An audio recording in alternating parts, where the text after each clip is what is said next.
안녕하세요. 행복한 은퇴교실입니다. 지난 영상에서는 17 마일즈를 지나서 카멜시티까지 돌아봤고, 오늘은 이제 캘리포니아 1번 도로 해안선을 따라 가보도록 하겠습니다. 한 길밖에 길이 없으니까 길을 잃을 염려는 없습니다. 다만 절벽에 매달려 달리는 길이니 너무 풍경에 절경에 정신이 팔려서 운전대를 놓치지 않도록 운전자는 운전에 혼신을 다하고 뷰 포인트가 수없이 많이 널려 있으니까 차를 주차하고 구경하시기를 바랍니다. 안전 무엇보다 중요합니다. 1번 도로는 정말 드라마틱합니다. 와 소리가 절로 나오고 숨이 턱 멈추어지고 가슴이 뛰며 얼굴이 상기되기도 합니다. 세상에 저런 멋진 곳이 그것도 1000km라니. 몬트레이 17 마일스가 온화하고 비교적 잔잔하고 육지와 바다가 스무스하게 연결되는 얕은 바닷가로 드라이브 중간중간 내려서 모래밭 산책은 물론 물가 접근도 가능했다면, 본격적인 해안선 도로는 높은 절벽이 굽이굽이 구불구불 휘어진 곡선 도로로 바다와 산이 만나며 계곡은 내려 꽂히고 산 언덕 부분은 언덕을 올라 차를 멈추고 뒤를 돌아보면 지나온 길이 낭떠러지 절벽, 멋진 해안선, 그리고 앞을 보면 꼬불꼬불 내려가는 앞길들이 차가 떨어져서 구르면 흔적조차 찾을 수 없을 것 같은 아찔한 높이입니다. 이런 오르락 내리락이 반복되는 구간이 하루 종일 갈 정도로 길다는 것입니다. 그 길이가 샌프란시스코에서 LA까지는 약 1000km가 넘습니다. 그러나 실제 해안선에 바짝 붙어서 달리다 다시 지형상 갈 수가 없어서 내륙 지역으로 들어왔다 나갔다를 반복하는 것을 감안하면 바닷가에 바싹 붙어서 숨도 못 쉬게 휘몰아치는 풍광을 맛보는 구간은 아마 반 정도 잡아서 500km 정도가 되지 않을까, 그렇게 상상해 봅니다. 서울에서 부산 가는 거리죠. 그곳은 해변가 비탈길, 꼬불꼬불 산길이라 속도를 내봐야 5, 60km 정도 내고, 또 중간중간에 뷰 포인트들 때문에 10분도 채 못 가서 차를 멈출 수밖에 없는 그런 상황을 감안하면 10시간 이상을 달려야 통과하는 거리입니다. 가슴이 뛰고 얼굴이 상기되기도 합니다. 구불구불한 해안도로니 쌩쌩 달리기는 어렵고 중간중간 구경하면서 쉬엄쉬엄 간다면 최소한 이틀은 가야 한다는 계산으로 달려가야 차질이 없습니다. 이틀에 나뉘어서 가는 것은 당연하고 그것도 너무 빠르다는 느낌입니다. 언제 이 멋진 풍광을 두세 번 돌아볼 기회가 또 올까요? 천천히 세워라 하고 즐기고 또 즐기시라.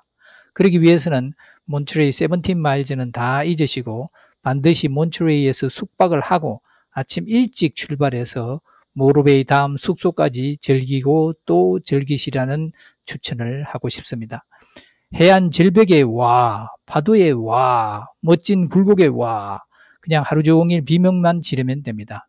엔돌핀이 팍팍 솟고 행복 호르몬이 뿜뿜 솟아나는 곳입니다. 일반 해안선 도로는 전 세계 3대 드라이브 코스 중에 하나이니까 내가 그 코스를 주저리 설명을 하는 것은 이 멋진 환상적인 도로에 대한 모독이라고 생각합니다. 한 번은 콜로라도 스프링스 신드러이 정원 관광에서 멋진 풍광에 흠뻑 빠져 있는데 독일인들 서너 명을 데리고 미국인 현지인 가이드가 안내를 하고 있었습니다.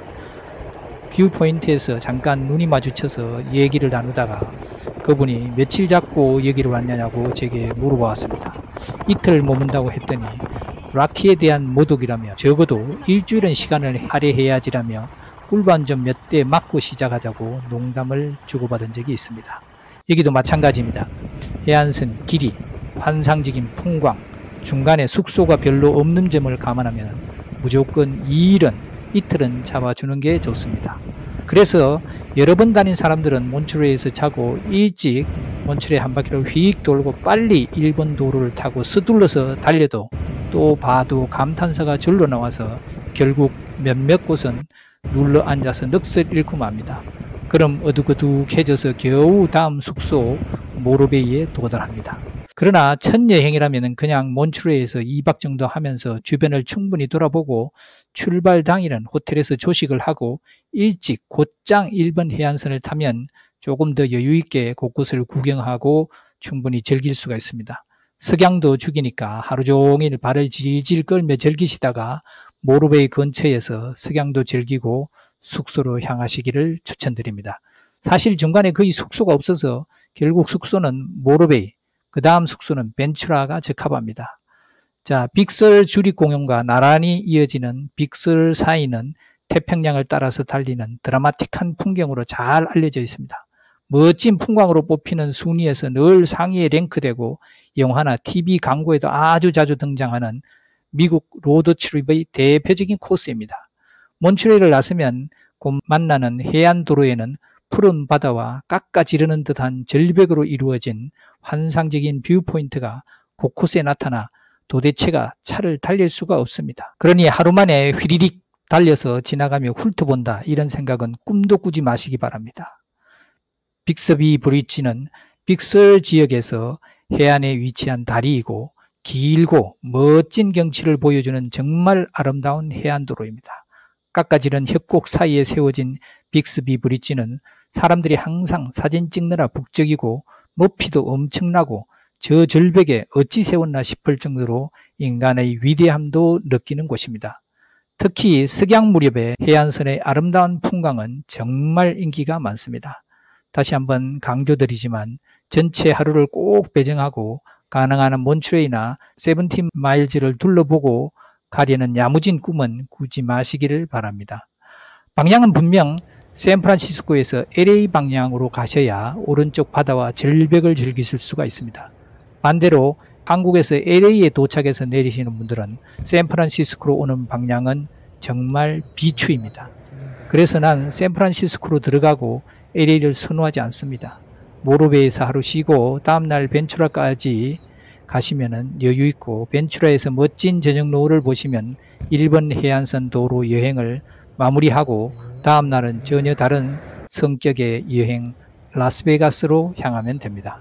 그래도 부족한 분들은 말리부 해안까지 더 구경을 하면 정말 일본 해안선 도로는 완전히 마스터하는 일본 해안선 여행 장인이 되시는 것입니다.